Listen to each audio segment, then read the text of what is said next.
when we started doing this in 2020, I remember that I was full of beans about the whole thing because everything was going to pot. And yet I had these high hopes for this massive global awakening. And I think it was a chance for a massive global awakening. And looking back now, it's been 3.5 years or just over 3 years since then. And there's also a part of me that's now coming to this realization of, oh wow, it wasn't as big an awakening that I at the time was excited for.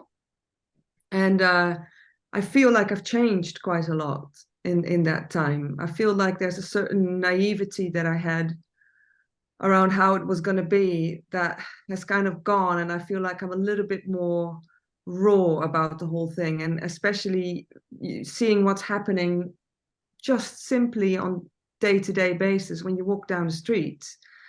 How many people have gone into a whole different timeline that is not aligned with that light, and that's kind of why Tara and I came up with, like, hey, we need to do another roundtable, because we were both saying to each other, when we arrived in Glastonbury, like, it feels to me like I'm looking into another timeline. It's like there's two timelines going, and I'm not engaging so much anymore with the other timeline. It's more like I'm an observer of it in a way. And we were also saying, like, for a while it kind of felt like that we thought we'd lost our empathy. I think we spoke with Laura about that as well in a cafe, that I thought I don't have any empathy anymore. Why does it feel like I'm just looking in and I'm not moved by? And funny enough, just before this circle, a few hours ago, I went to the post office, and there was a woman in front of me who was being served by the post office lady, and she was being absolutely horrible to the post office lady, and I wasn't even listening to what was going on, because I was again going into this I'm looking in kind of thing. It's just so strange. And the post office lady started to cry. She was like, I don't understand why you're being so horrible to me. I don't understand. And normally my heart would just go, and I would have a go at the other woman, probably, why are you doing this? And da, da, da. But it was like there was a glass wall between me and what was going on there. So yeah, yeah, I just thought I'll bring it straight in there, like, yes, I believe there's a full on, shift happening. I still see it, but at the same time, I'm also quite, taken aback by what's that split that's been happening in the last few years. Chrissy, we talked about this, but I want to say I feel really, really similar. I actually found myself, because I've been living in Brighton for about the last 15, 16 months, and since coming back from France. And I found myself, like, a couple of months ago, just walking through this part of town, and my nervous system was getting really, really on edge. And I was looking around just going, I feel like I'm the only one awake in a zombie apocalypse movie. You know, those horror stories where you suddenly realize, or the heroes or the person suddenly realizes that everything isn't normal, that it's completely twisted. And I was like, does nobody else notice how completely wrong, not just weird, but outright wrong, everything looks and feels around us these days? Maybe it was just that part of town, but it was like, I was proper like, oh my gosh. And I mistakenly, instead of getting a taxi straight home, I got on a bus. So I prolonged that experience for another half an hour, sitting on public transport, just going, what am I doing? I had to meditate and deep breathe and, like, use all my tools and connect. And it was really weird. And it was like that. I've been different since then. So what you're saying about that sense of no empathy, it was like, I know I'm super empathic, and it's not like I've stopped caring, because obviously we care, like, hugely, massively, or we wouldn't have lived the lives that we've lived, right? And yet that sense of distance, like, I get more emotional watching something on telly these days, and more empathic than I do. And it sounds really horrible, like I'm really mean or something, but I'm literally feel completely removed from it, like it's just not real. exactly like you said. And I was checking myself going, have I switched off? Have I become a horrible person? And then you said the same thing. And then Laura, we talked about that in Glastonbury, and it was like, okay, who else feels like that? And I'm interested to hear from many of our viewers who are feeling something similar, maybe got a different way of saying it, or, you know, because I wonder how many of us are really feeling that disconnection. It's like unplugged from one old reality that, you know, we were pretty, you know, not fully immersed in anyway. But now it just feels like the plug's been pulled out, and that plug has to be firmly put into that, whatever we want to call it, fifth dimension, new earth, love, reality, truth, you know, whatever you want to call it, but that we want to see, that which we are here to manifest and create. And just one more thing I want to say, Chrissy, on the 11th of August, and this is the day that you were in Glastonbury, I think, Laura, with Magenta. And I knew Chrissy was going to a retreat in Wales, but I woke up that morning, and soon after I woke up, I had a vision of yourself, Laura, Magenta, and Chrissy and I sitting around a square table in a cafe in Glastonbury, all of us together. And I was like, I'm going to call Chrissy and say, Chrissy, I think you need to be in Glastonbury. You can't go to Wales. And I was like, no, she really needs a break. She needs to go and do that retreat. I'm not going to. And then you ended up there anyway. And we ended up staying in Glastonbury. And it was in that morning when I had that vision, I was like, we need to do a round table again. And then obviously tuning in on Nina. And then Nina called up a couple of days later. And like, haven't heard from you from ages, Nina. And then she's on there, she's calling me like, hey, we got to reconnect. And I'm like, this is so perfectly aligned. So it feels like Divine Feminine Roundtable 2.0 for whatever's coming next. Yeah. Yeah, I feel you guys on the sort of disconnect. It just feels, when we talk about bifurcation, it's not like, you know, the two timelines are going to split like two highways. And it's like, but in a way, energetically, that's how it is. And energy comes before physicality. So however that plays out in the long run, I mean, I feel there's a bridge between the two. We're still witness to the trajectory of a timeline that isn't like a doom or gloom or a fixed reality as far as the outcome. I feel there's a lot of opportunity for those souls to wake up and to snap out of it, snap out of the trance. I sometimes feel it'll take a life review. I feel that soul is infinite no matter what. And the unconditional love of creator is always going to help steer that soul home. Is that possible in this particular incarnation? And when we think of all the different cycles of incarnations, dark cycles of history, and everything that we've ever endured as a human species, we always have an opportunity to rise above, to heal, and even when we see the larger picture of just how ETs interact. I mean, I feel like these are aspects of us, some that are encouraging our awakening and some that are challenging us to see the trajectory we could possibly go down as engineered and modified beings if we don't kind of snap out of it. So we always have those opportunities, but I feel, more the observer. I feel it was a little bit easier to have the passion and the empathic, which is still there, but the empathic interest in really feeling into things in order to navigate how I would best approach this particular time, feeling very connected to a greater mission, starting from a young child. Like, you know, how do we go about this? I mean, we can only be a resource. We can't shove it down anybody's throat. It's very personal to each person's, you know, soul journey. But I think the energetic investment, it's like when a choice is so determined within an individual where you know that nothing under the sun has been enough, you know, it's going to end up being a drain. It's going to end up compromising me and my energy field, because it's just going to hit a wall. And what's the point in beating my head against an energetic wall? Whereas when there was some kind of opening or possibility, do all we can, as long as the lifeboat is there and people are still in the water raising their hand and there's an affinity and an equal exchange of energy. It's like, it's a co-creation here, but those that have jumped onto another boat are being consumed by these narratives. There's a point in which, one has to kind of move on.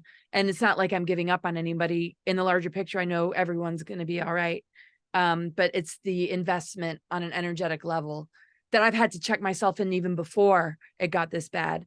But but now it's a little bit more like our higher minds are in charge here. We're integrating it into the physical plane, and I just feel I'm just answering to what my intuition is telling me and just guiding me, and I need to trust that, because like you, Tara, I'm like, gosh, you know, what are these changes in me? Okay, am I like apathetic even? I mean, I know I hit some of that energy here and there, but I feel the empathic overload that I still contend with is like events in Maui or anything connected to children. I mean, that kind of larger picture intent on mission is always going to be there, but the one-on-ones and the observation of what we're seeing society morph into, it's like I just want nothing to do with it, and people are defending their captors way too much, and it's just, what more can one do? So that's kind of my 2 cents. Because I feel like we influence the larger picture just in our consciousness, how that connects into the collective. And yeah, I notice how much sinking into frustration and anger would be where I'd be at if I overly invested in the ones that have, if they haven't turned around at this point, it's certainly not probably going to come from me. I mean, I'm putting out a book, and then it's like, part of me just wants to go live in a cave after that. Like, all right, it's my last attempt. And it's not an attempt to just, oh, I'm right and anybody's wrong. It's just being more mindful and conscious. You know, it's sort of like seeing a friend in an abusive relationship, and you want to do everything you can to say, don't you see the red flags? Like, you know, you just want to protect them, and help them to find their self-worth outside of this dependency bond with something that is leveraging the vulnerability of that individual because of unconscious wounds, or because of just falling for a facade when all the signs are there that there's deception and betrayal. It's I kind of see it like that. And then at a certain point, one just has to let go. And I just feel the need to tend to my energy, because I notice how much I feel injured when I overly care, and the empathic overload becomes too much for me to even want to get out of bed. That's not good. So how can I show up for anyone in that state?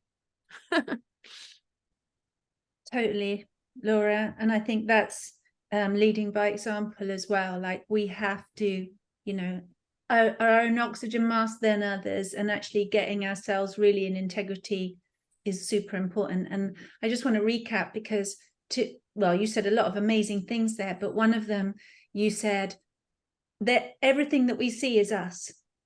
So there isn't a them and an us. It's all us. It's all versions thereof of us. I think that's what you said. That's how I see it, at least. And also that everything in this universe, or known universe, will seek to come into harmony with itself eventually. Like, the souls will come back into all of us come back to harmony. We must. That's part of the way this universe works. We get far away from harmony, and then we come back to it eventually, and we're all infinite. So not to get attached maybe to the lifetimes, this lifetime, this body, but just know that all rivers flow back to the sea. Is that? Yeah. Thank you. Well, yes, and that greater trust, right? That greater trust is everything. You know, source energy, the unconditional love of the mother, of the father, the Christ Sophia divine template, we're encoded with that. It's within us. So it might be dormant, it might be asleep, it can't be destroyed. It can be altered as far as the way our ego attaches to the distortions. Once we break the distortions, everything begins to flow again, and the body can overcome and transmute and alchemize and neutralize and heal. So it's just a matter of when that moment's going to happen for that individual. And there's an infinite amount of possibilities and opportunities. It just might be harder to undo the further down that road they get away from it. But that's the magnetic force of the love bond between us and Creator that I feel will override the temporary distraction of the personality matrix that has been so groomed and indoctrinated. Yeah, and then of course you have the aspect of the dramas. You know, part of withdrawing for me is also that a drama will always be there. A narrative or a storyline of a drama will always be around you. And it's up to you whether you're going to tap into that and get into that cycle, that lower dimensional cycle of constant drama upon drama upon drama, which I think is part of this whole, the trap of keeping us here. So I think part of, you know, for me anyway, of thinking, oh, have I lost my empathy?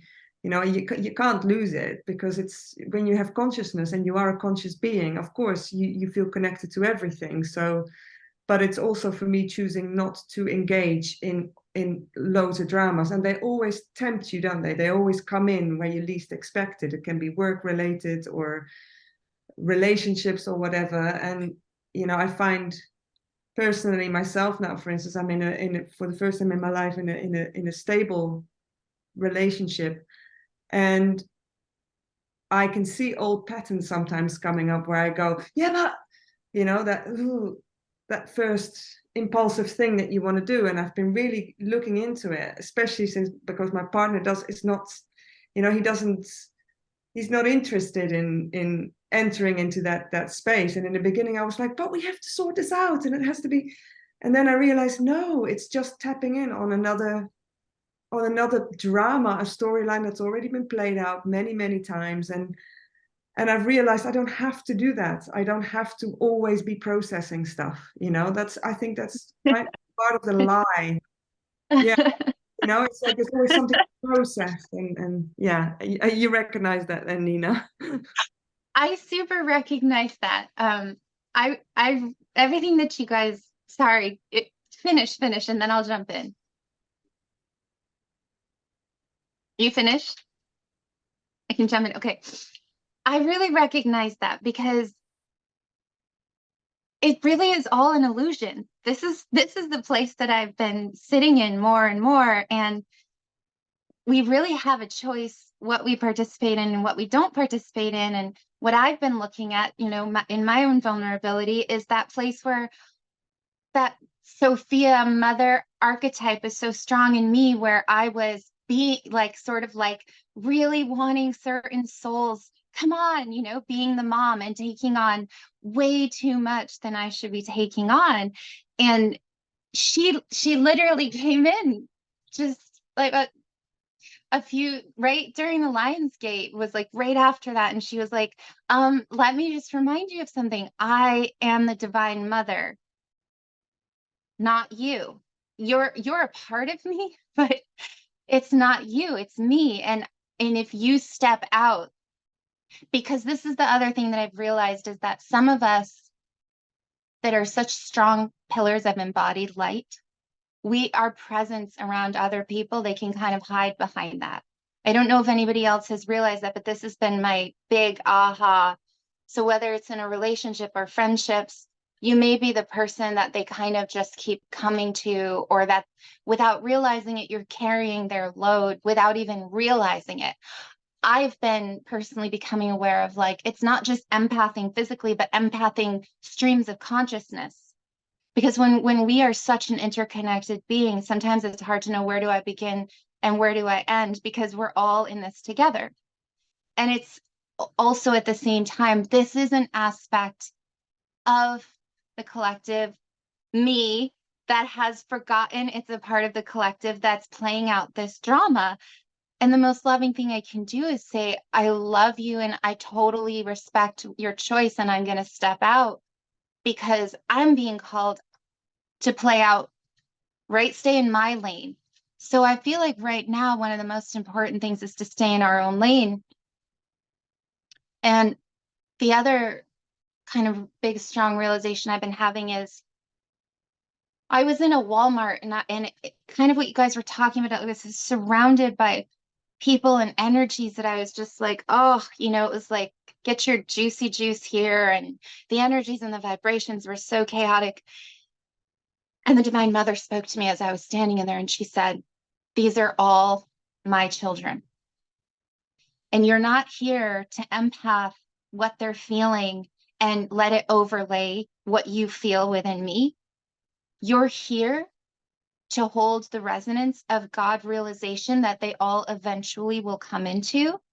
And when you do that, and when you remember them what they've forgotten, there's something in them that will naturally line up with it. So I did that. I just stood and I held the remembrance Everybody in there is a child of God, and they've just forgotten. And reality shifted. It was amazing. So I'm more on this track right now of realizing this is the inner mystery school. Everybody wants to go to the mystery schools. This is it, guys. We're in it. And we're learning Jedi advanced lessons of how do I stay centered and stay in that meditative space and stay in connection when I'm surrounded by insanity, and not judge it as insanity, but remain neutral and love it. That's it. So that's exactly what I was trying to say. What you just said is exactly what I mean. That's it. It's almost when people talk about 0 points, it's living that within this absurdity that is happening, which is really overt at the moment, much more overt than I've ever remembered it to be.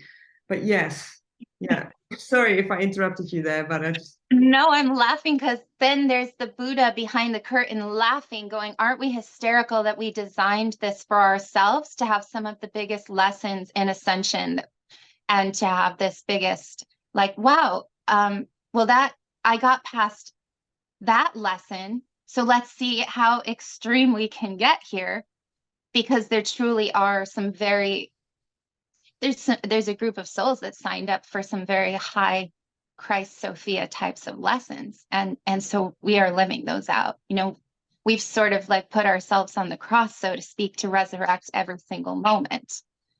And it's amazing. I love that. Lessons in ascension.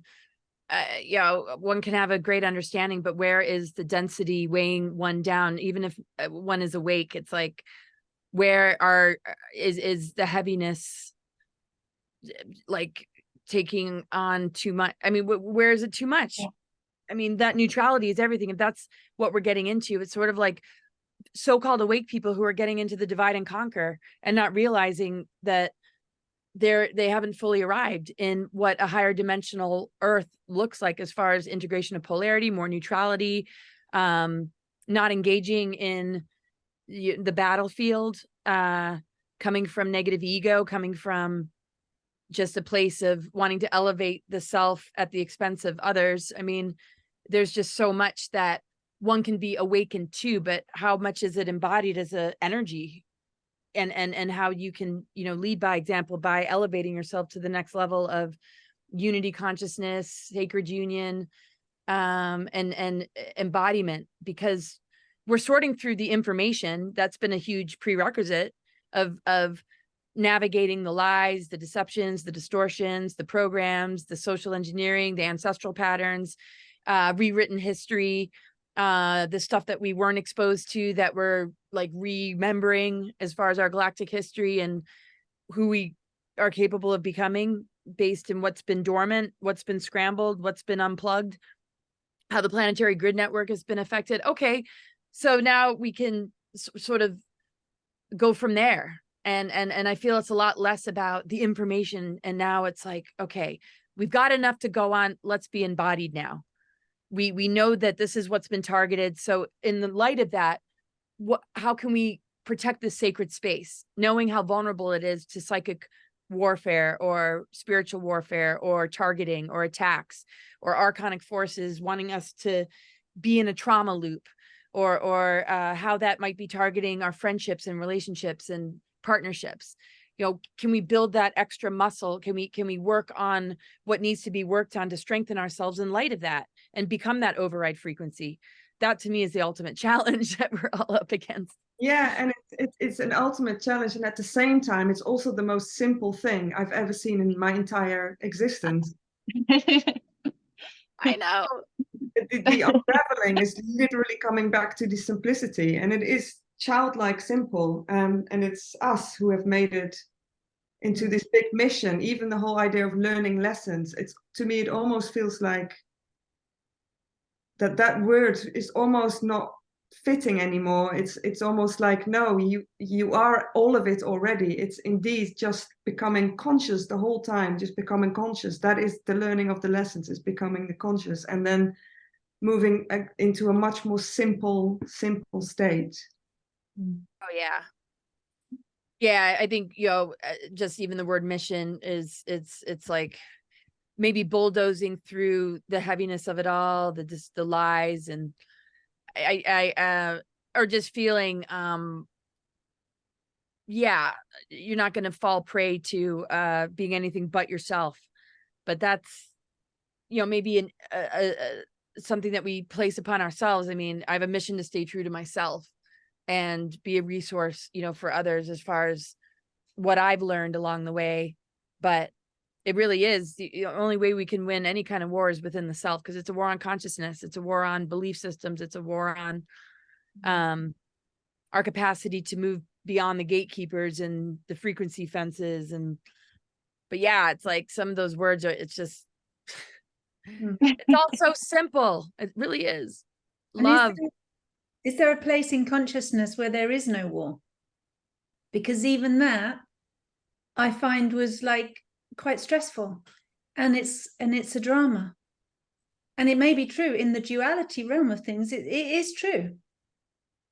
But then it's like, coming back to the sacred neutral, the 0 point, that's been super strong lately. And it's like that energy of source, of total 0 point, just keeps pulling my focus back really quickly. The moment I start hesitating about veering off over there or over there, and the magpie syndrome with the shiny object, come and look at this thing over here, drama, and this thing, and maybe you should go over there, and whatever it is, it's like, it feels like my mother is walking me home, like, no, focus. Yes. Like, just. And what I've heard from the Divine Mother, that Gaia, for many years now, and I feel it's worth repeating because it's still true, that all her children come home. That's her command. So if God, the Divine Masculine, let's just say, Divine Masculine, Godfather, said, children, you have free will. You're created with free will. And even our will can, trump God's in a way, because if we don't choose to come home, and we don't choose to, heed the warnings and heed the boundaries, and we have to go through stuff, That's our, experience and being in the human body. But the mother's will trumps the child's, and it's like, no, you're coming home. You will come home. And it might be a bumpy, rough ride to get back home because you've been so far away and you got so lost. And it might take a while, depending on where in our souls we've been, where in our consciousness we've been, how far away from ourselves, from that home we have been, from that source vibration, that knowing that we are. And so, yes, we're going to have different time frames that we all come home, but we will come home, and we are coming home because the mother commands it. And that just feels like, maybe you talked about the magnetism, Nina, so beautifully. And it's like, yeah, that magnetism is like, it's pulling us through something. And I feel I've been reminded, and I think it was when Chrissy and I ended up having that weekend in Glastonbury together. It was so brilliant. We were downloading all this stuff and all this remembering and rekindling. And I was remembering all of the visions, dreams, premonitions, memories of all the different ways that I've been shown, or let's say shown, what's happening and why we're here, or why I'm here, and on the bigger picture. And there was a constant theme of coming out of the matrix, the prison reality that doesn't look like a prison because there's no bars, but it's a complete prison, and it's a trap, and we call it the matrix. You can call it, whatever name. And then there was that moment where little alarms went off for all of us, almost like a telepathic alarm or a feeling, where we just went, now's the time. And we just knew, and we looked at each other, not just us, but all of our soul tribe, our similar frequency us's.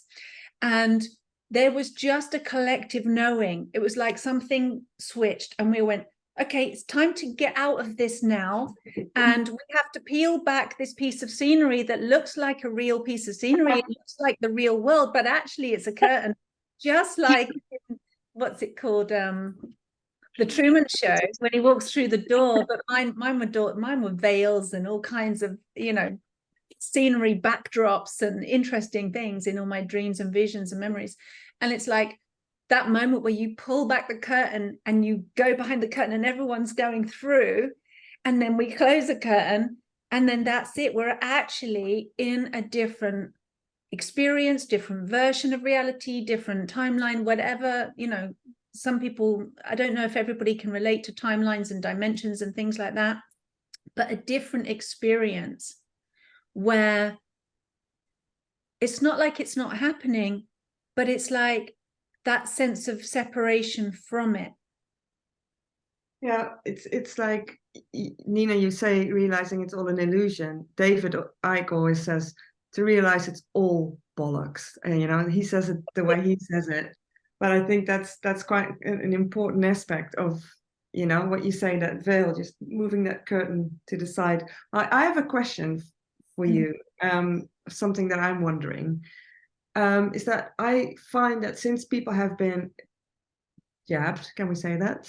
I have noticed that my dream space, because obviously I'm not jabbed, but I've noticed that the dream space has become a lot more astral, and I'm seeing a lot of lost souls in the dream space. And an article has recently come out, I think I've sent it to you, Tara, where a whole load of therapists, healers, have done a longitudinal research to see what has changed since their patients have been jabbed. Do you have to cut that out yet, or are we still getting censored for that? And what they've seen is that the soul is not fully connected anymore to the vessel, and I'm wondering if that's why my dream space is so strange. You know, I'm visiting places where people that have died last year. I've had a lot of people dying last year. I see them and they're still as if they're on Earth, but they're not on Earth, and they're just living their lives as if it's all still going on. And just out of interest, I'm wondering if any one of you has had any insight on that, and also where they are, where they currently are, because it doesn't feel like they're out of the matrix to me at all. That I'm going to jump in on that. That's really interesting, Christy, because I've been having a lot of dreams where I'm down in like tunnels, subways, dumbs. But this has been going on for me for a long time. So, but it's increased, and now it's like, and this is what's bizarre too, is it's often near bathrooms, and it's hordes of people that are like kind of homeless in the sense that they have no direction and they don't know what they're doing. And I'm down there helping them, redirect them. But I think that there is really something to that. And the message that I've been given more about that consciousness is that the people that decided to take that in were already aligned. Obviously, we all know this, with the consciousness of that. Like they chose that for a reason. It was in resonance because something in them believes that the power outside of them is more powerful than the power of God inside of them, which is what all of this awakening is about, right? And so, you know, whether you die or you take the jab and then you're sort of like in another type of death, there is this disconnection. And so now you're operating in a collective consciousness with everyone else that's operating in that fear consciousness, which is why you took it in the first place. And what is fear? Fear is just an extreme consciousness of, I don't know that I'm a part of the great I am within. So they're kind of going through their own karmic, right, like recycling of, you have to go back to start is what how I would say I'm seeing it. That being said, I also feel like some of us, we just work on many different multiple levels of consciousness when we're asleep, when we're awake, to kind of go, hey, you know, this is an illusion and you can sort of snap out of this at any time. But of course, the fact that they took this thing into their bodies, it rearranged their DNA. Yeah, I mean, that has a lasting effect. So I'm experiencing that as well, though. For me, as a soul reader, tunnels. Oh, sorry. No, but darling, go ahead. Very quickly, what you said about the tunnels. That's my friend phoned me up and he said, "Oh, I had this crazy dream, similar energy. You know, lots of people there gathered, and it was in a tunnel. And then that night, I had the same dream, going into the dumps and into the tunnels as well. So it's interesting you just mentioned that. I wonder if there is some kind of trap, you know, on the astral that is tunnel-like. I think it is. Can I just share one little thing? I had a woman come to me that had been jabbed 4 times. She was on her way out. She was dying. Like, it was over. And, you know, I serve the divine feminine, masculine, the Christos, Sophia, the Christ, like that's, so I don't listen or even pay attention to the outer. I listen to that. And what I was told was, don't talk about don't talk about it with her. Bring her back to me. Bring her back to Christ within her. I am the only thing that can resurrect her now. And we worked together for like 4 months, and it was all about bringing her back to the Christ within. And she knew it because she'd been on that path before, years ago. And I was like, you're being called back home, and it's about God is using this to bring you back home. So that's where I'm sitting with. I can't get on board saying anything is more powerful than the power of the Christ God within us. And if anybody comes to me and they're like, I'm jabbed, you know, everybody has their own way it's playing out, but I'm not going to say, well, too bad. Like you're just deleted, right? Because I do believe that the power of the Christ God within us that is resurrecting through the entire planet, which is also why we're seeing these very powerful earth changes. It's the energies that are changing it. It's coming through us, and those of us that are conduits of that Christ consciousness that are holding it for the planet. We are also the ones that are realizing more and more, I have to pull back from anything else because I have to stay in this space of non-duality and hold this for everybody else, because we're birthing the Christ consciousness baby. But at the same time, there are others that are birthing a different kind of baby. And if they want to keep birthing that other baby within themselves, which is that baby of fear and separation and anger and rage, we have to let them. But there is absolutely this new earth baby Christ consciousness that is absolutely birthing through us right now. I'm so excited. Sorry, I have to butt in again. You just said something so amazing about the jabbed people becoming aware of that, of the inner, of who we truly are, the source energy, and that is the overriding of whatever black goo is working its way through the vessel. And I don't know if you've seen this video. Laura, you probably have. There's a video going around in, I think on BitChute or something, about a girl that's seemingly possessed.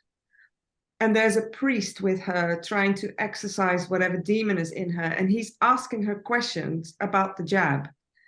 And she's basically saying, she's talking about pharmakia. She's like, it's pharmakia. Oh, I did see that. Yeah, and this is black magic. What they inject is black magic, and then eventually he asks her, so how is it overridden? And she's going, you can't. And then he goes, no, you have to speak the truth in the name of the Christ, blah blah blah. That's right. Finally, she bursts out that the word I don't remember the word she uses, but what it comes down to is that becoming aware of what they've done. Repent, she said, repent, but not as in being punished, repent, but more as realizing what you've done. You've given your power to something outside of yourself, and then reconnecting again with the I am presence, source energy. Right. Oh, totally. Let's say I'd love to chime in. Go on. No, go I was ahead. going to say, let's just repeat that, because this is a law of the universe, as far as I understand as well, in like soul reading, that if you command by the power of absolute love or truth or Christ or whatever, that holy space, the command or the truth, sometimes you have to do it 3 times. 3 is the magic number. Yeah. They'll try and avoid and they'll try and wriggle out of it, but every single energy must reveal its truth. And so I really recommend that everyone practices that. Ask, what is the absolute truth? Not a version of the truth, the absolute truth. Ask 3 times.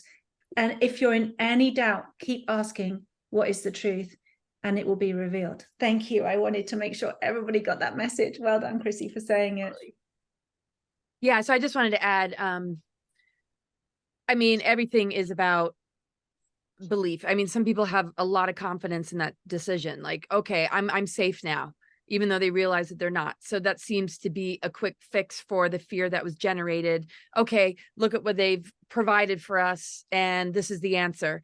I run across a lot of people that have a tremendous amount of confidence in that choice and seem to be okay, like it's sustaining them. And however that catches up with them, fine, but they haven't fallen into the duality. They haven't fallen into the, you're not welcome here because you didn't do it. They're not falling into, I think, the biggest weapon, which is the divide and conquer. It's going to separate families. You're going to lose, those that you used to be close with, because this is the dividing factor. I feel that the ones that are holding love, in their heart and saying, okay, I decided this, you decided that. Let's not battle about who's right or wrong. This is what I'm comfortable with. This is what you're comfortable with, but we're still holding love. I feel that's the alchemical substance of how those will manage this, because if it were enough, and I say this kind of redundantly, if it was enough for them to get us with bioweapons or any form of what we ingest or breathe in or anything like that, they wouldn't bother with the indoctrination, the programming, and steering people into a low frequency, which is what AI is only able to assimilate. So you can be all loaded up with these things, but if you're in a vibration that calibrates to a frequency that's beyond the low vibration of divide and conquer, of misplaced anger, that is supporting movements that are like kind of psyops or sort of problem reaction solution.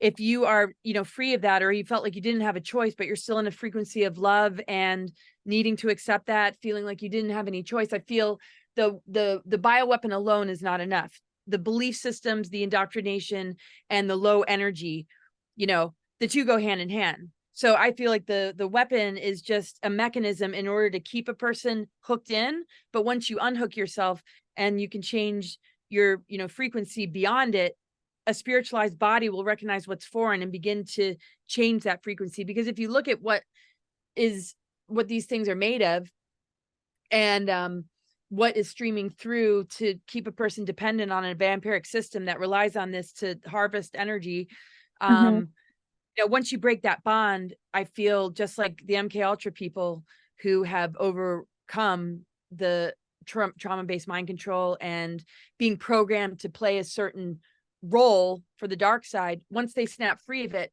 they recover from all sorts of injections, all sorts of abuses, all sorts of, things that have brought them back into the field of love, into God source. And I think they are really showing us that if they're capable of doing it, the whole of humanity is capable of doing it. And once the mind control and the social engineering is broken, that will begin to shift, the frequency. Not for everybody, depending on if they already had, health issues, because it can exacerbate that. But I feel like it pushes everything to the surface to be dealt with once and for all. And in light of putting yourself in the ultimate crisis, can you break the spell? Like you're talking about with that possession, that redemption, that it's like overcoming the most abusive relationships or your own childhood wounds. If we are victimized by it, if we're in fear of it, if we're constantly seeking approval from outside of ourselves, we're never going to overcome what those things represented, which can lead to cancer, which can lead to having to kind of repeat things and maybe incarnate to face the same issues until we completely break free. So I just wanted to add that. Yeah, and also very, very awesome what you just said, because at the end of the day, it seems to keep coming back to the theme of externalization, looking outside of ourselves. That's something that keeps coming back. And I don't know if you've noticed that as well, but there seems to be an increase of people saying there's the only way out is through Jesus. And yes, I understand the Christ energy and I love the Christ energy and et cetera, but what is this whole thing where people get caught up in this eddy where all they can talk about is the only way out is through Jesus and there's no other way out? I mean, do you agree with that, or what is your view on that? I think it's love is the way out. I think it's becoming a Christed being and recognizing the mother and everything that we're made of, and not putting it on one character and one beliefs. Anyway, sorry, go ahead, Tara. Well, it's personified, isn't it, through lots of different representations. That same, call it Christ energy, call it God, call it source, call it, we have our different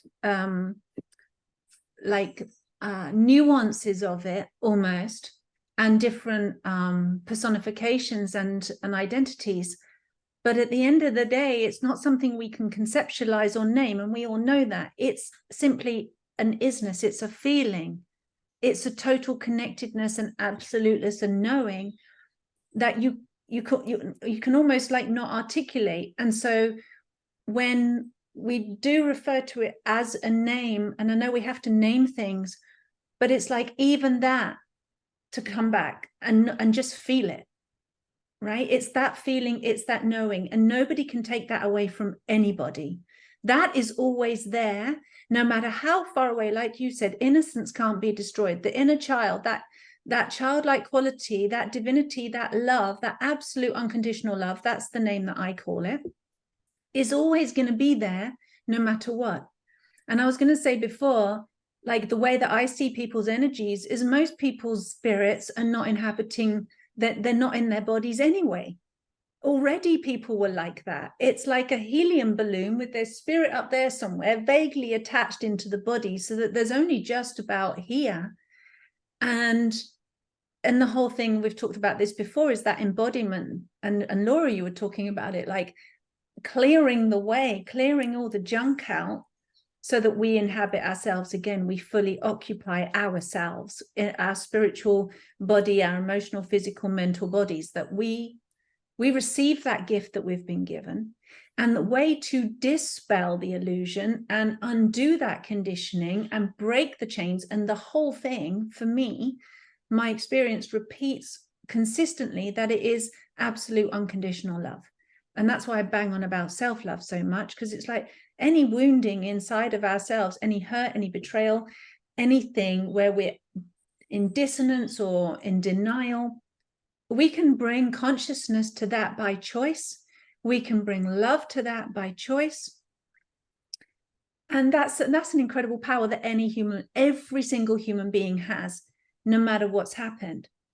And I also feel that I'm actually having so many dreams, apocalyptic dreams with AI bugs and AI nature and all kinds of weird apocalyptic dreams. And again, that consistent message in my dream has been, the only stability is inside of me. It's actually not outside of me. And what I'm seeing is as well, and I wonder how many of you are feeling this and how many of our viewers, where it seems to happen, so many people around me right now are kind of uprooting and getting unattached to whatever was a sense of stability, a home, a job, a partnership, a money source, whatever it was, a belief. It's like we've been deconditioning, cleansing all of our belief systems. But also right now, it almost feels like roots up, everyone, because we're going to get moved. There's that sense of enormous flow. Yeah, you're nodding, because I'm feeling that massively. People around me are feeling that. And like I said, that, that kind of wake up alarm is like, we're going to be moved. And I have this reoccurring kind of vision as well, or message, that we are protected. We are all protected. But the shelter is in that absolute unconditional love, is here. It's plugging into here. And then there is that, the vision might be a protected dome around us while the apocalypse is going on outside, and the storms and the crazy stuff is happening. And when we buy into that, then it's like, yeah, we can get bashed around in the wind. We can get tossed around on the emotional waves. We can get hit by the frequencies. We can get hit by other people's energies. But in that protection, where we are protected now and always, is when we are connected with ourselves, when we're choosing that, and we're choosing that unconditional love. And there's so much grace in that. It's not like we constantly have to measure, am I this enlightened? Have I ascended this much? Have I embodied this much? Have I, because I'm seeing and hearing that a lot as well, this constant self-judging and self-measuring of how far along the path am I, or how much left have I got to go? And, That's just so human of us. We're always constantly mapping where we are in any one given moment. Even walking down the street, it's like, okay, that lamppost is there and that shop that I just left is there. It's like our brains are constantly mapping to orientate where we are. And I almost want to say, can we kind of just forgive ourselves and not do that anymore, and just say, maybe that's not even necessary to measure how ascended we are, or if I'm going to make it or not make it, or if that one jab is going to hurt me, or that, you know, it's actually just go, what's important right now? I am moment, this breath, this feeling that can't be defined, can't be personified. It just is. That safe harbor, and plug in there. This is why it's so simple. This is what I meant with simplicity, is you are it already, and it's, you've never had to. You never and I know that it sounds cliche, because I've heard it before, of, you know, years ago, spiritual teachers, you already are. And I was like, yeah. But I've really come to the realization it is that simple, and you are it already. And consciousness is only making you conscious of the fact that that's the case. That's what I meant with how simple it is. Yeah, and it's maintenance. You don't arrive. Oh, sorry. Keep going. No, I'm done. Yeah, I was just going to say, you know, it's maintenance. You don't just arrive and then you're done. It's tending to the garden. It's tending to, we see in the physical realm, it's obvious when, and I'll say this kind of redundantly too, when the dishes pile up. You can't really make the next meal very effectively if you still got the pots and pans and dishes from the night before. You have to kind of clear the table in order to create new, in order to give birth to something new. You want just the clearing. You know, what did you take on in the day? Where's your mental body overloaded, maybe with stress, or maybe with people's projections, or maybe with somebody else's trauma that you're, you know, assisting them through, that you might be processing still, or your own. I mean, where can we just give ourselves the cleansing and the purification from that, so that we can start anew the next day, and it's not accumulated to the point where we're energetically blocked, we feel drained, we feel overloaded. And returning to that unconditional love, being that source for others and being that source for ourselves, to me, is the true Christ consciousness. I think when you said about Jesus as savior, a lot of that is religion. I mean, the true teachings of the Essenes and becoming a Christed being, those teachings kind of went out with the dark agenda. I mean, the true Essene gospel of peace says this: the law is living word of living God to living prophets for living men, and everything that is life is the law written. You find it in the grass, in the tree, in the river, in the mountain, in the birds of heaven, in the fishes of the sea. Seek it chiefly in yourselves, for I tell you truly, all living things are nearer to God than the scripture, which is without life. God so made life in all living things that they might, by the everlasting word, teach the laws of the true God to man. God wrote not the laws in the pages of books, but in your heart and in your spirit. They're in your breath, your blood, your bone, in your flesh, your bowels, your eyes, your ears, and in every living part of you. They are present in the air, the water, the earth, the plants, the sunbeams, in the depths and in the heights. Basically saying, you're not going to get it from a book. You're not going to get it from some angry religious person saying, if you don't turn to Jesus, you know, you will not be saved. I shared a blog about Mary Magdalene, and I got hit with a lot of people saying, we're really worried about you and your teachings. You need to be saved by Jesus. It's like, seriously, the Magdalene energy, you know, like expressing things about that is so far off base. Wow. And so I just love this from the Essene gospel of peace, because it's saying, you know, that's dead. That's from man. What is of God and of the true Christ consciousness is surrounding us in nature and in our soul. So I just wanted to validate all that. I would love to jump in on this, Laura. Certain things, when you learn from the Holy Spirit Mother directly, not from what the patriarchal control or Roman Catholic Empire, when they burnt all the Cathars and they burnt the early true disciples of Christ. But when you have the true Holy Spirit Mother that has taken you out of the matrix, resurrects you, and you're now on the other side of the veil of it, and you're learning from her, and this is where I learned from, is Mary Magdalene and Yeshua were 100% married. They are one. And when he returns through the consciousness, he returns with her. But I have been so heavily attacked for that and called a witch. And so I need to share something with you guys. I have had profound encounters with Jesus, but it's not the Jesus of the patriarchal church.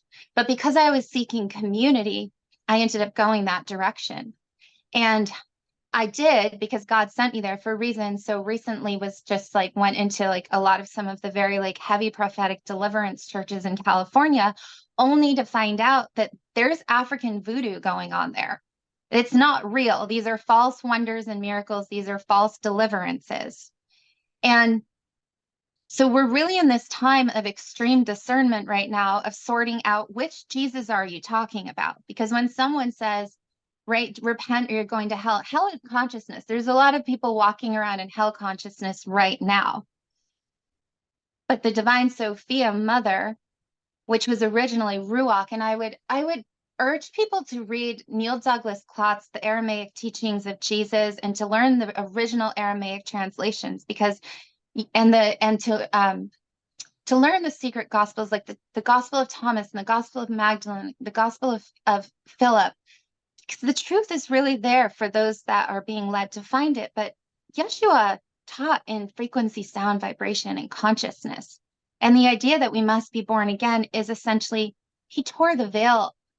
What is that veil? It's the veil that says, I don't have to stay in the matrix. I can exit the Garden of Eden that is now the inverted Garden of Eden through the Christ realized awakening within me.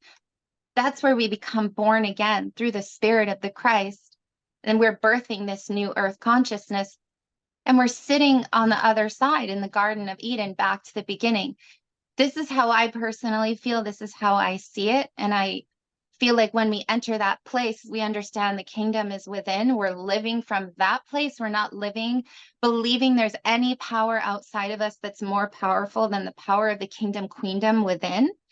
And so I was told when I went through my experience in Paris, no one will make it through this time without me. But that was the Holy Spirit Mother, and it's a supernatural rebirthing. And by the way, I feel like it's kind of creation sorting through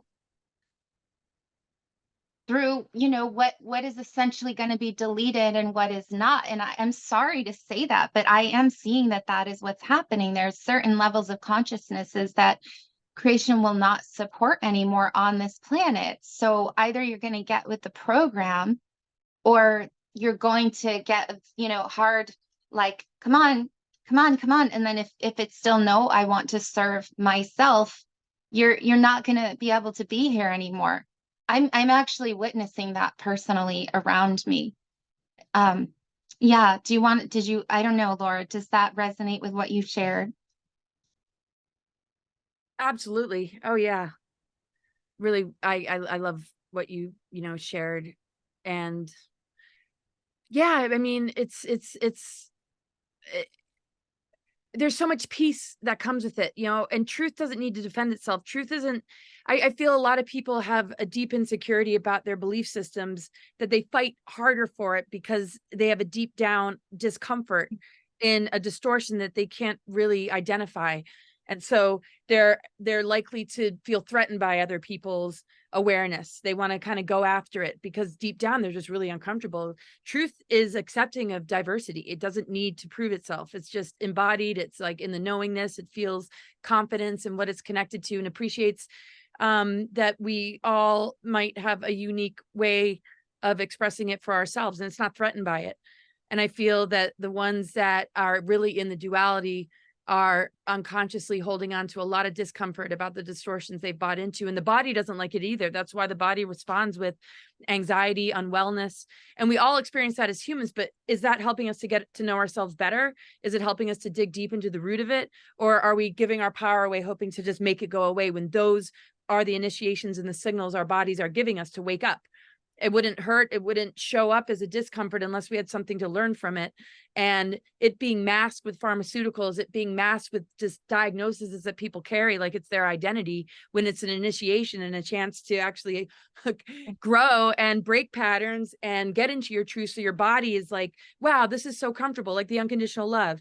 Like this is where spirit feels the hospitality of your body versus this is too uncomfortable. But spirit and soul are going to be outside the body because it's inhospitable with toxicity, belief systems that are distorted. Spirit can't occupy that. Soul has a hard time occupying that. So that is just in addition to what you were saying. I don't. Yeah. That's truth to me, what you've both said. 100% truth to me. And when you were reading the Essenes text, there's I would really recommend the Nag Hammadi text as well. Yeah. I mean, the most amazing descriptions of well, non-descriptions really of God, you know, because what the text is basically saying, there's no way you can describe it. But to me, when I hear you both, the only thing that I can conclude again is going from externalization to finding that consciousness within, that Christ consciousness within, and then the true earth can start coming through. You know, David's been writing he's written a book, The Trap, and a new one coming out, The Dream, and what he basically talks about, and this is also said in the Nag Hammadi text, is that this place, this matrix, is a fake copy of prime earth, the real one. And considering the fact that things aren't over there, everything is here, this prime earth is obviously here as well, and it just wants to come through with us on it, hopefully. I think we'll definitely be on it. We're not going anywhere. No. And we've spent all this time getting our spirits and our souls like fully anchored in, like seat belted in to Mother Earth for this ride.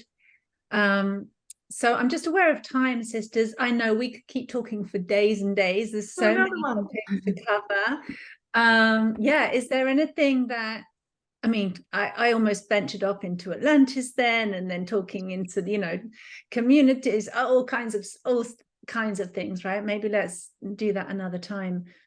I just want to know if there's anything that you want to share right now that feels pertinent, maybe for any energies that you're sensing coming up in the next couple of weeks until we connect again, or any advice that, I mean, everything I think there's been incredible wisdom shared here, but any other advice you want to give people?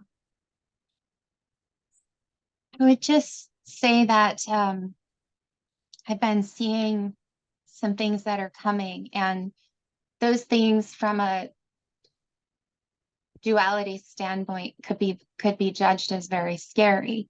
But the message I've been given is to accept that even that is a part of bringing our mother's chickens back to her. And sometimes they have to come through these events that are quite dramatic. Let's just call them those.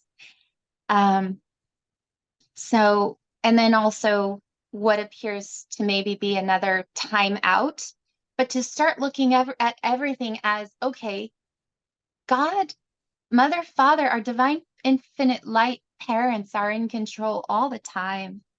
And so even though this drama looks like, oh, it's another controlled lockdown or we're being attacked, on a higher level, we're actually not, because grace is allowing all of this to play out. So if we can see it from that perspective and go, what is the gift in this? We can see it without fear and trust that anything that we're going through or anything that the planet is going through, and you know, that includes Maui, it's all for the awakening to lead everyone back to our divine mother and father. And from that place, we don't need to get upset. We can stay in peace, and we don't need to go into fear or believe that there's a power outside of us that has more power than creation does over everything it created. So I just, that's just brought me personally so much peace, and then understanding and knowing I am holy ground, and therefore everywhere I stand on holy ground. And there's no power outside of me that's more powerful than the power of the Mother, Father, God, Christ realized within me. I feel like the more we all come to that, it will be easier to get through all of this. Wow. Yes. I felt that one big time, and I've been experiencing the grace as well, that within all the absurdity and within that 0 point energy, there is that grace, and it does feel like holy ground. Thank you. Thank you, Nina. That was beautiful. By the way, do you think Mother Earth is suffering and sick? Just quickly. I feel like You there can't is. answer that quickly. That's a big one. It is. It's a can of worms, isn't it? It's a good one. I've got some thoughts on that, unless somebody wants to take it first, and then I'll say my final words. Go for it. Go, Lorna. Yeah, I feel, you know, Go we're on. multidimensional beings. There's aspects of our body that goes into that zone. Our higher aspects, like Nina was saying, I mean, we're experiencing physicality and we're witness to it, but we're also in it. And in observing what needs to happen in order to heal, we take action. But it's encoded in nature to create equilibrium, to create balance. When something gets cut, it's encoded in us to know to heal it without having to command, like when we cut our skin, that it's going to form into a scar or just go away completely and totally. So I feel that we're walking this part of Mother Earth energies with Mother Earth. We're elemental. Our nucleic acids and our DNA are earth, air, fire, water, ether. Now the mitochondrial DNA coming back online is helping us to purify the mother energy, being anchored back into the planet in way more of a stronger way than it has been, with all the reversal grid energies, all the different Baphomet, just the fallen aspects of Sophia, the Achamoth, and that being leveraged to birth archonic, you know, entities. I think, you know, the portion of the divine feminine that's gone into the underworlds, the Persephone going into the depths, and then, you know, how it's encoded in nature to come back in the spring, or the maiden mother crone, right? I think that there's a place of suffering that wisdom is born from, and that Mother Earth shows in her cycles that she regenerates. Things die and she comes back. Things are tarnished, but there's higher earth energies to strive for, where we're not witness to what we're a part of, because we've cleared the mind control and the distortions, and we can perceive of a world that the weapons don't exist anymore because they've been impacting us and Mother Earth. So I think it's we move on to different levels of her multidimensional body as we shift within ourselves. But we do have agreements to be witness to this aspect of this density, to be in service, but also wherever we still have room to grow in our own being. And I guess that's what I want to leave on, is the planetary aspects, the astrological aspects. Here we are with the full moon, and you know, the Pisces Virgo integration of polarity would be the physicality is integrated with the multidimensionality, which Neptune represents, the unseen realms, the multidimensional. Anchoring heaven on earth is to open up the physical vessel to all possibility. You know, we're stargates. We open up our consciousness to the creative imagination. We can infuse the physical with our dreams and visions and manifest it and take those seeds within our being to give birth to it, versus allowing the dark seeds to get into our creative channels and infect it with enabling the very things that we don't want, which leads to suffering and leads to the world that we're witnessing. So I feel it's all encoded in nature to step into a place where she's not in that state, but as long as she is, sort of we are, and we're healing together by awakening aspects of ourselves that may be asleep or dormant. But happy full moon, everybody. I don't know, what are your thoughts? Laura, that was the way you put things is so incredible. Yes. Oh, I'm just like, what? wow, okay. Yeah. Yeah. Yeah. Oh, thanks, guys. I feel that way about all of you. I just love being in these circles with you. It's just like, especially on a day like this. Feels like winding up a singing bowl or something, doesn't it? It's the frequency is just getting woo, like really, really amazing. Because it starts all sort of like, okay, here we are, da da da, and then we can start going. And you're right, it's like, vroom, vroom. Now we're sort of ending on a really, I feel like this is a really wholesome way to end it personally, because it's just so many nice nuggets have been shared. So much so. Yeah. So I'm in agreement. I always, when my communications with Gaia and the Divine Mother is like, we've got this sorted. We're the parents. You're the children. We're the parents. They baby proofed. They toddler proofed Earth, right? And it looks like we're destroying the place. And I have great faith in this, because I know sometimes you can think it's horrifying. You know, when you see the things that are going on, and for a moment, like, oh my gosh, that's real. You know, wow, that pain, that suffering, those people, that, you know, what's going on with the earth. And then it's like, pull focus and remember, like, come out of that trap, because that's where the matrix is, right? It's actually everywhere, but it's a mind infestation. And it's like to just pull focus and go, no, we're here for a divine reason. Our divine parents, our creators, our creator source, divine mother, father, they've got this covered. There's covers on the plugs. We're not going to blow ourselves up. And it looks like it, but we're not. And to have total trust and faith in that. And yes, learn, you know, clean up our acts. Like what Laura said. I could never say it as incredibly as you did. Exactly like that. But ultimately, my message I want to leave on is something that came through the other day, is that there's so much focus on no, you know, I do not consent. I'm not going to be part of this. No, no, no. The boundaries, the barriers, this is what I don't want. And it seems super juicy, abundant, you know, gorgeous, fruitful, everything that we want, to just notice the yes that's hanging there, like the things that the low-hanging fruit, the things that are coming into our inspiration and into our dreams and into our visions, and, you know, the things that stir us and inspire us and make us feel good, whatever that is, say yes to it. Yes. Do I want to co-create heaven on earth with my brothers and sisters and drink pure water? Yes, I do. Do I want to, you know, have a beautiful community, a beautiful family around me? Yes, I do. Do I want to grow vegetables? Yes, I do. Whatever it is, do I want to heal my body? Yes, I do. Say the yes. Feel in alignment with the yes. And that feels like a very simple way of just, you know, rather than getting tangled up in the navigation of choices and what do I believe and what don't I believe and what's real and what isn't real, just we can simply feel into, oh, that would be nice, I'd like that, you know, and just go with the yes and keep choosing the yes.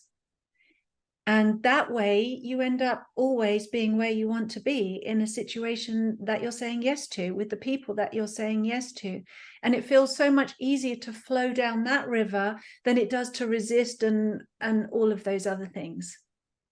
Thank you, Tara, because it's so Wow, easy to get so beautiful. disillusioned in this absurdity that we're seeing. It's so easy to just let it all go, and in a way it's good to let it all go, but at the same time also just be with that yes of. I think everyone sort of said it in different words. It's like holding that vision, holding that vibration, holding that frequency. You've all said it in different ways, of like just being in that present moment and in this conscious now reality that is now. It's the constant now. It's the future is now. It's not something that you know, it doesn't have to be a million miles away. It's like, yes, we're still in a world where there's other things going on around us and other people's, you know, how many 8 billion different versions of reality going on around us. But it's like we can be in that place of, well, I'm choosing love and I'm saying yes to love. I'm saying yes to humanity, being awake and being happy and, you know, a healthy planet, a healthy world. I'm just choosing that. I'm saying yes. And then being moved by that flow and trusting in that. And right now, I left my flat like a couple of weeks ago. I was like, I don't want to be locked into a contract. I don't want to have myself in a box, you know, 4 walls and like kind of attached into something. It doesn't feel right. I feel like we are being moved. I am being moved and I don't know where. And I'm like in this river of energy, just my arms full out like this, just like floating along. I'm going somewhere. I don't know where, but I'm saying yes because it feels nice. And I'm just choosing that. So whatever version of that you know, trusting the flow, trusting that grace. So huge. I'm working on that all the time. We all are. It's we're all becoming constantly, aren't we? It's like doing the dishes. Like you said, it's a brilliant analogy. You don't just do it once and it's done. If only. Chrissy, That's good. That's Huh? a good one. Yeah, the message that I got during the Lion's Gate was you've exited Earth 2 and you've entered Earth 1. So this goes way back to, I had a hypnosis regression session, but it was like you're on Earth 2, but you're split in two. Part of you is here, part of you is on Earth 1. You're going to come into a time where the soul group that you came in with, you're all going to align with Earth 2 and 1 in the heart. But Earth 1 is a lot easier. And so it's an interesting thing, because I think that someone who's still on Earth 2 or is through their own mirror seeing pain, trauma, fear, they're going to project onto Mother Earth the pain, trauma, and the fear. But someone who is in oneness consciousness with our Mother, Father, God, understanding they created everything, it belongs to them. And we have this little drama playing out below, but there's still all the stars in the sky, and the sun is still coming up, and there's still all the grass, and they're fully in complete and total control. And so the more you become like a child and trust that you're like a little chickling in that nest of your divine parents, you really come more into that Earth 1 place of, I'm here on the new Earth right now. And what's funny is that when you come into that place, I think there sometimes is a physical relocation.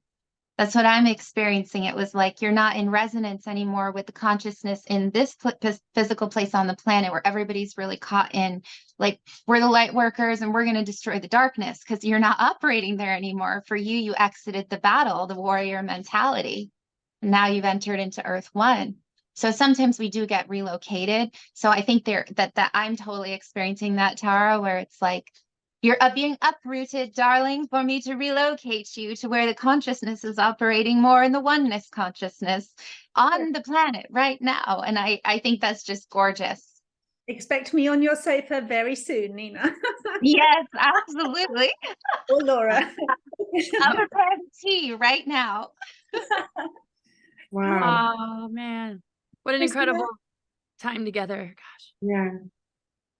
Do you want to say anything? I think we've No, all... I'm basically sort of like speechless, because the way you're all putting things into words, it's, a lot of the time now I hear people talk and I go, yeah, sure. I've had that a lot. And in this circle, I've been hearing you talk and I've actually gone, yes. Oh, wow. Oh, the way you just said that. And I haven't had that for a while. So it's been really, really fulfilling and amazing. Thank you. That's all I've got to add. Yes, thank you for coming together. Thank you for doing this.